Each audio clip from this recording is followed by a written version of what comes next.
May I speak with Rick and Susan? Good to see you. Welcome today. Guruji, thank you. Whoa. So good to see you. Uh-huh. Good to see you. Very good. Hello, Suzanne. Hello, Mug'ji. Yeah, wonderful. Yeah. In the midst of emptiness, in the midst of stillness, I find the pendulum swinging, if not getting sucked into the world. You know, the issues of the war, school shootings, nasty politics, nasty people, and it's as if it sucks me out of that place of stillness and emptiness, and then I'm a mess, and trying to figure out how to.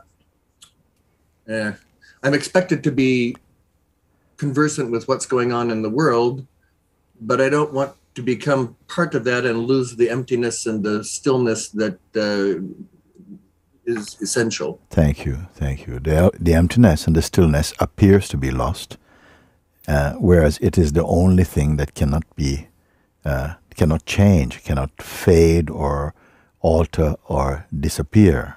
What happens when we have this sense that something has been dislodged, we are again sucked into the field of the body-mind dramas. The whole world seems to be in this heightened tension of personhood and the fears and anxieties and aspirations that come with that state. So, as I said, and I've been sharing from yesterday, as we continue in our own private time to look and to deepen, let's not even limit it to any private time, because all situations and conditions are helping you to recognize, to discern, and to throw the attention back into the abyss of the unmoving self. What happens when we feel that that has become cloudy is when somehow, as you have already started saying, it's as though you're pulled back into the world. But before you're pulled into the world, what happens? You're pulled back into the state of personhood. Then, from the sense of personhood, the world arises very powerful for the sense of person, not for the presence. The presence is it's like the unlimited space, intelligent, sensitive, invisible, constant space, unchanging, which the fragrance or vibration or the resonance here is a kind of stillness and peace and a natural self-awareness beyond form. You know you're fully present and at peace, and only then does the senses will continue working, and the mind will maybe still appear, but it is the correct proportion is here, where all these activities of the world, the changeful day by day, are appearing and playing in terms of our attention, and then dissolving, making way for the next appearance on the stage of consciousness like this. When you are observing already established in your natural state, and then all this that may arise in the dynamic field of consciousness, of the active consciousness, feels less than and are held in the immensity of the beingness, if you follow. As I'm speaking with you, Rick and Suzanne, I'm also looking at all the other faces here, because we are conversing now not about a particular person, but more a state of being or states of consciousness. So this sense, if you are speaking with the 50, 100, 200 people, not one of them by themselves have the power to pull you into the shape of personhood. No event by itself, because events are unstable and transient, momentary. They appear and disappear and are very strongly linked to the subjective sense of person who is relating to them.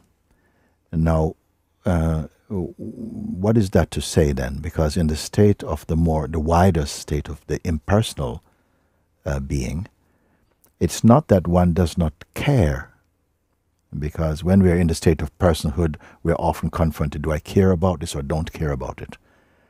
But in the space of being, the picture looks different. It has a softer, there's more spaciousness in you.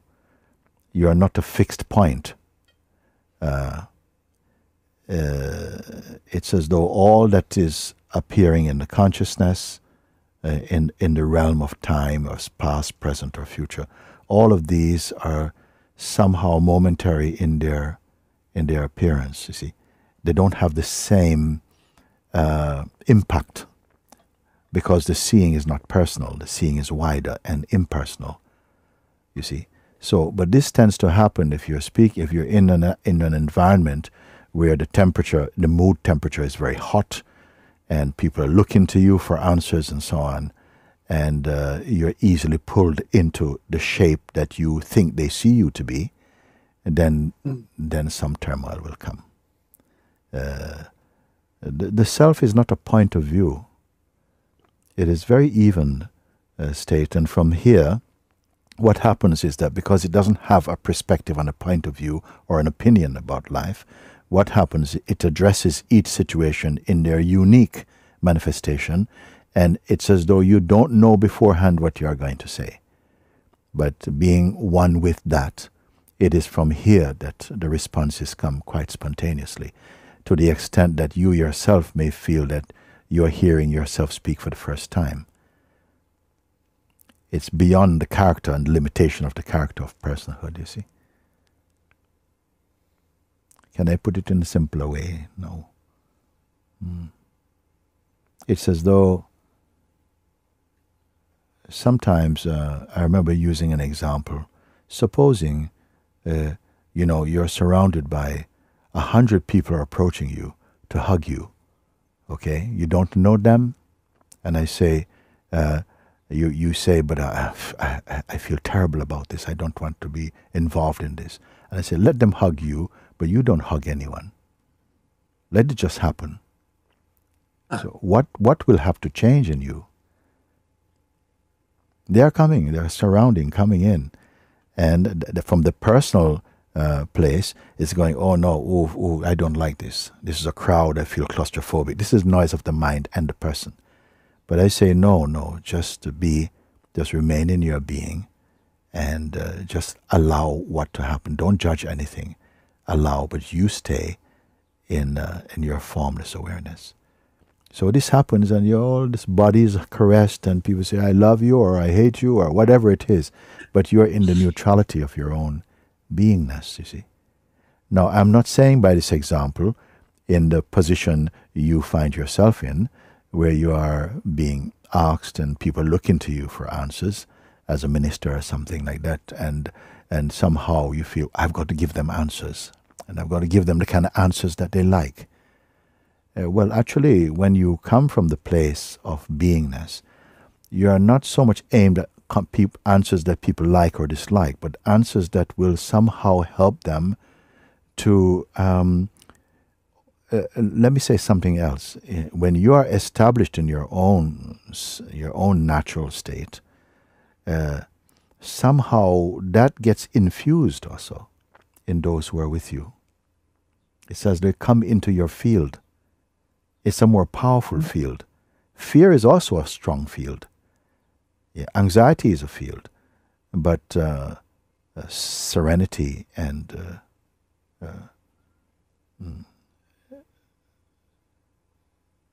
this state of being is also a tremendous field, one that people deeply beyond their intention, something in them, the being in you is already so formed to respond to that state.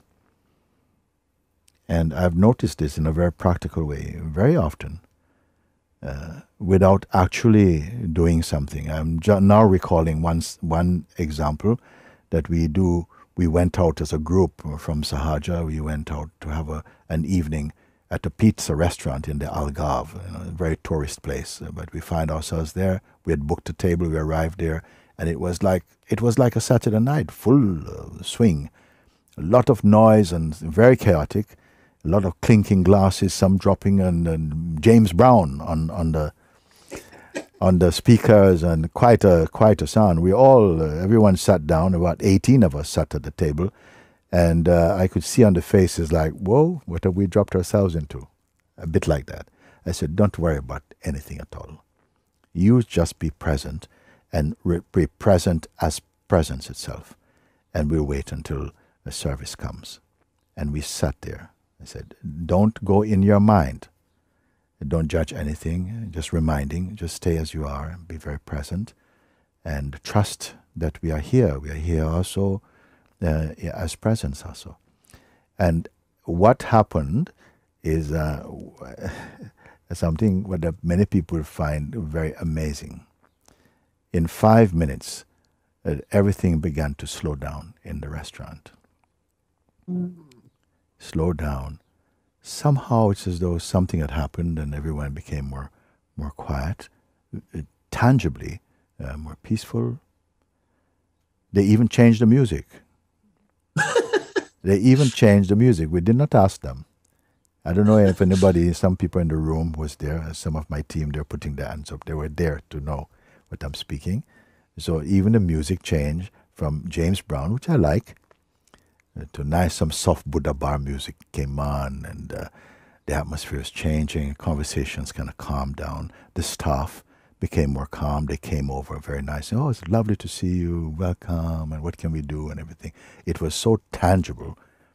And it has happened on and on. These things happen. No request. Excuse me, could you turn the music down? Could you change the music? It's a bit noisy.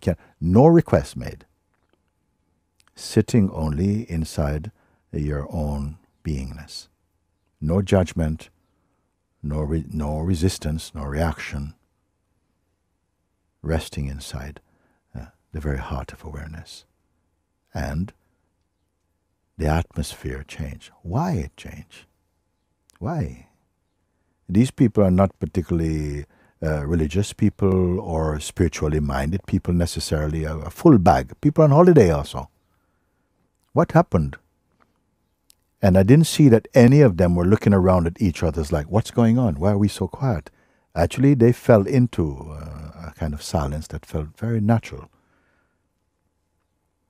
So trust in your own beingness, not expecting it to have an impact on your environment, but not that you need to be pulled out to meet the world that is appearing in your mind. So this steadfastness, this stabilizing in the heart is very, very agreeable state also, because as you somehow shift from the state of personhood into the deeper presence, impersonal presence, your environment change. Your climate becomes more peaceful and calm. You don't feel hurried. And also the environment around you feels more receptive to that. I will include even animals in that environment, will already respond in a good way. And so this, again, comes back to your own self. Don't mind who is there. It could be politicians, it could be revolutionaries. Well, I don't know how far we get with two strong states of mind like that, but it can happen to such an extent that the energy in the room may be so dynamic, so loud, that if you're grounded, somebody will leave. Some people may leave, and others may just, in a very natural, unprovoked way, settle down in their being. That's the power of your own centeredness. Don't go expecting anything also. Don't feel, okay, I'm going in as being, I'm gonna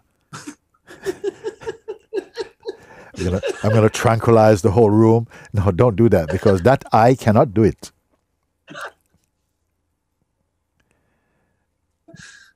So helpful, so helpful. Yes, so it's really just a call not to see who is in the room and who you got to speak to. Don't be intimidated by anything at all as you continue to stabilize in your own beingness. That anxiety already strips away, and you don't have to prepare in any other way. In any other way. I had the good fortune of one time when one of my visits to the United States, Shree's with me, she would remember that, I was, my host where I was staying were two people who were mathematicians, you know, and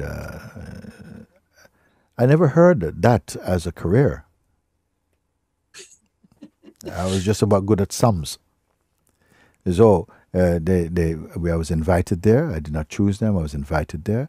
And in the evening when we sat for a meal, they introduced, I said, actually, I am a mathematician. My wife is also a mathematician.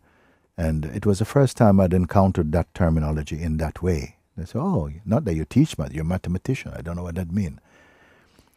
And we had the most profound evening, actually. At the end of which they say, oh, you're a mathematician. I said, not at all. No, not at all. Because somehow, why I'm saying this is that anyone, as you are grounding in the heart of being, remember, it is before anything that arises. Somehow, your conversations, the quality of your meetings are grounded already in the essence.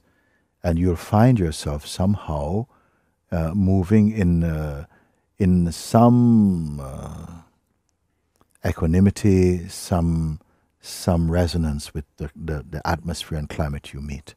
You will not know how.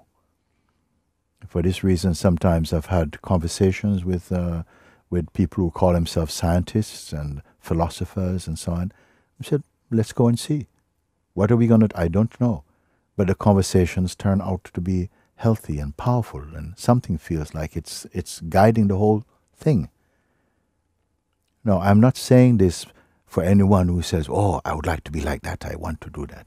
No, simply your urge is to rest inside your own being, to discover this, and to honor that. And whatever you're called to do, whether it's to wash up some dishes or whatever, there's a harmony about it. It will respond appropriately to whatever needs there are for the moment. And you'll observe that with great joy.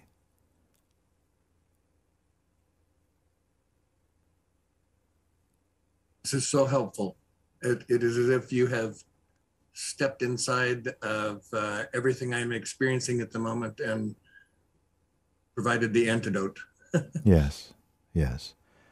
Yourself is the antidote. Your own beingness is the antidote for innumerable ills and discords and seeming disharmonies. I'm not saying that you have answers for things. I don't have answers. I don't have any answers. I don't even carry the sense that I know anything. More than absolutely emptiness. I'm not moving with some preconceived... if I ever move in a place I think, oh, I know this subject, I will get into trouble, I'll tell you. You are the subject.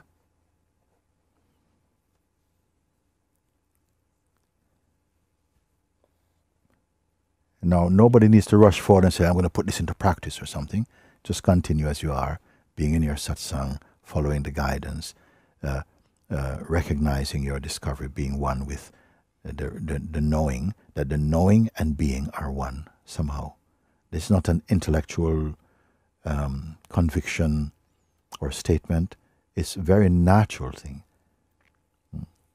Even today I was saying to someone, one of my team, not that you know, I know I am the awareness. Be the awareness. Stay as the awareness. For the one who says, I know I am the awareness, is not the awareness. It's still from the mind coming. And it's not a question of learning to say the right words. You don't need to be eloquent or even elegant. You can be totally unprepared as far as in not doing any research. It's enough to rest in one's being. Sometimes people are not interested in what beingness is, and it doesn't matter. It doesn't matter what environment you find yourself in. Something is already moving in a state of equilibrium and natural harmony, though it is not moving.